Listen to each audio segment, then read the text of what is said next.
As we learn new things about something, we start to believe we know a lot about it. But this isn't often the case with space. Our solar system is much, much bigger than you'd expect, and you'd be surprised how little we know about it. But soon, with the launch of a next-generation telescope, that might change.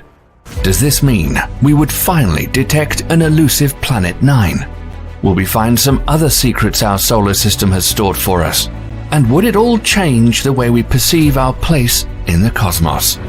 Now, get ready to discover answers to this and more.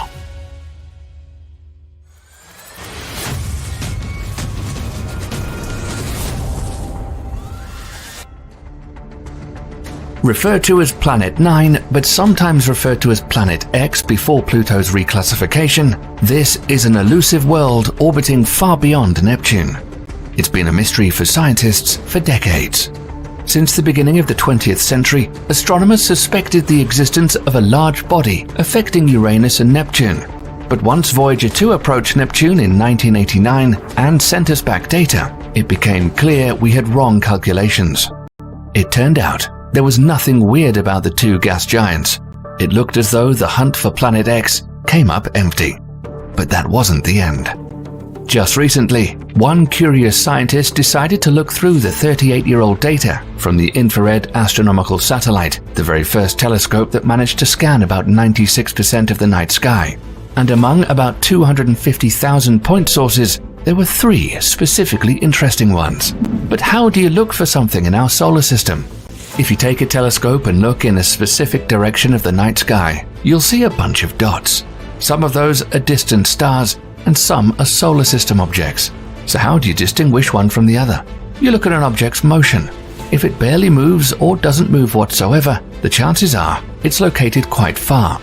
But if an object travels a significant distance in space within a relatively short period of time, it means it's close enough in our solar system. Only 1 out of 3 objects from the IRAS data that met astronomers' requirements was captured moving through space. This is when the scientific community became thrilled.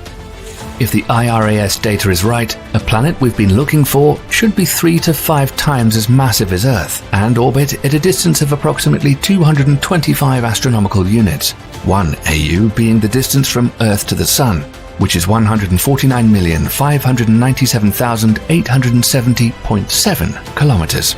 But the other 2 scientists involved in the search didn't agree with that conclusion. However, they found yet another theory of Planet 9's existence, and once again, the search got a new course. On the outskirts of our solar system lie 6 space bodies called extreme trans-Neptunian objects. And they aren't just some random objects. They all have one thing in common that makes scientists curious. All 6 of them have an orbit pointing in one direction. And because the chances of such distant space bodies with such an alignment are roughly 0.007%, we know there's something causing it.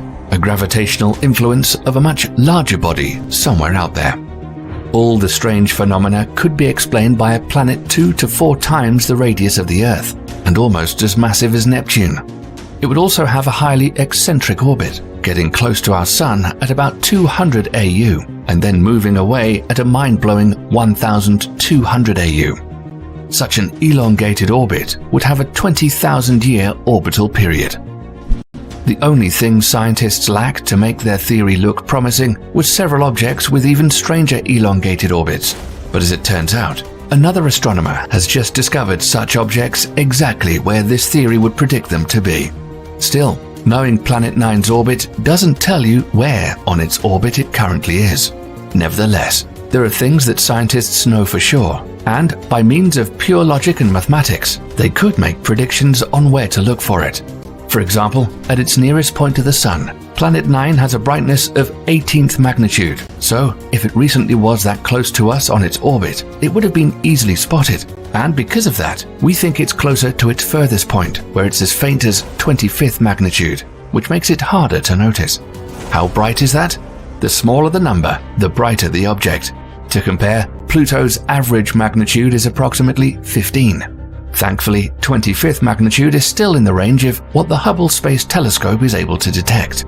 This is 10 billion times fainter than the human eyes can see. So, while we don't know for sure where it is, we have decent proof to think it's there. You may think it's impossible to find such a distant object given the data we have, but we've already found a planet based on our predictions once, Neptune. Astronomers of the past believed something was tugging Uranus, but they couldn't find any reasonable explanation. Later, one scientist, using classical celestial mechanics, made a prediction on the location of a hypothetical planet that was supposed to be in charge of what was happening to Uranus. Using those calculations, astronomers were able to locate Neptune exactly where it was predicted to be in just one night. But while Neptune orbits our Sun at about 30 astronomical units, Planet 9 is expected to be much further away. Because of the great distances and how dim Planet 9 is, our chances aren't that high. But that could change very soon. A new generation of telescopes are on their way, and one of them is currently being built in Chile.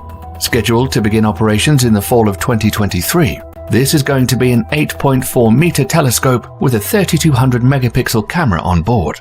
The camera, the size of a car, is going to be the largest camera constructed for astronomical purposes. With such a tool, scientists could not only verify if Planet 9 actually exists, but also find roughly 20 terabytes worth of space objects and other phenomena in one night.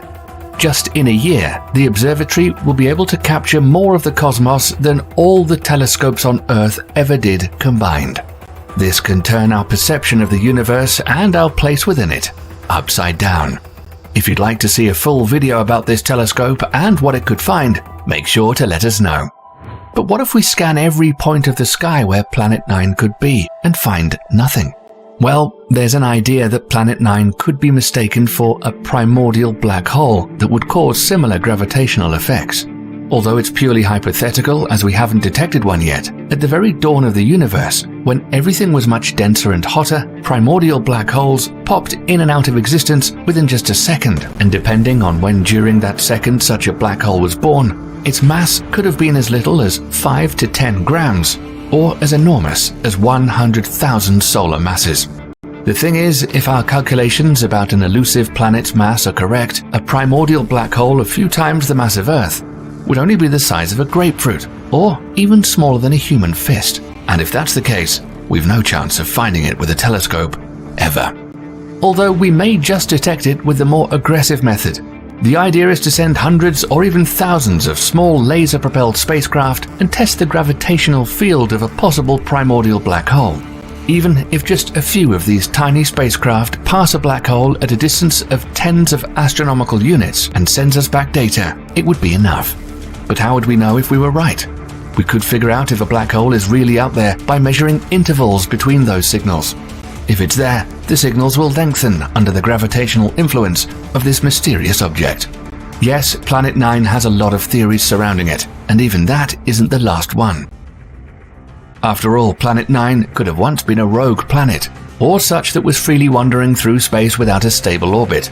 And sometime in the past, it could have been captured by our star's gravity. That may seem unintuitive to you, but some studies show that in our galaxy there are more planets unattached to a star than those orbiting one. What's interesting is that, according to simulations, in 60% of cases, rogue planets just enter a solar system and leave it. But in 1 out of 10 cases, such a planet could take another planet with it on its way out. But there's also a 40% chance that a rogue planet won't be able to escape a solar system once it enters it. That is one possibility of what Planet 9 could be. Besides, we've already discovered some rogue planets in the past. Looking for such worlds is no easy task. A rogue planet, a star behind it, and an observer should be aligned almost perfectly. And the only way we know if it's there is if gravity bends the light emitted by a star behind it when a planet flies past it. 2 such events with perplexing names became promising rogue planet candidates. One of them is suggested to have a mass range between Neptune and Earth, while the other one could be as massive as Jupiter or even as a brown dwarf. Not so long ago, the Kepler Space Telescope possibly detected 4 new Earth-sized rogue planets wandering through our Milky Way. So far, we don't know much about rogue planets, but what's interesting is that some scientists think they can actually be habitable. But how could a planet that doesn't get enough light sustain life? Well, there are 3 possible scenarios: subsurface oceans, tidal heat, and an active galactic core. The odds for life on the surface of such space objects are close to zero. That's true. Subsurface oceans, on the other hand, could not only host microbes, but something bigger as well. A rogue planet's interior, or its highly dense hydrogen atmosphere, would trap some heat and prevent these oceans from freezing. Even within our solar system lies a frozen object that has liquid water on it, Europa, Jupiter's moon. A massive moon surrounding such a planet could also cause tidal heating.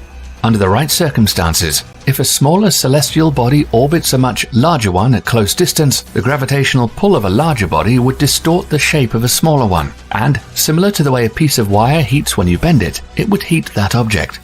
A rogue planet traveling through space near an active galactic nucleus would also be able to get enough light from the center of a galaxy.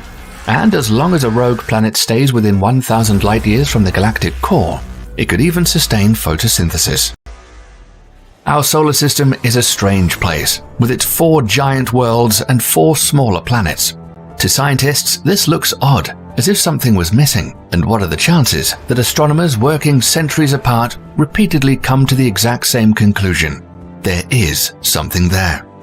Well, far, far out, the most distant object ever found by a human being in our solar system is just some 130 AU away. Add another 1000 AU to that number and you arrive at the farthest point of Planet 9's orbit. So there's still a long way till we master our searching abilities, but hopefully Vera Rubin Observatory will be a huge step towards finding out more about the mysterious place we live in. Thanks for watching, and stay tuned for more exciting things about our universe.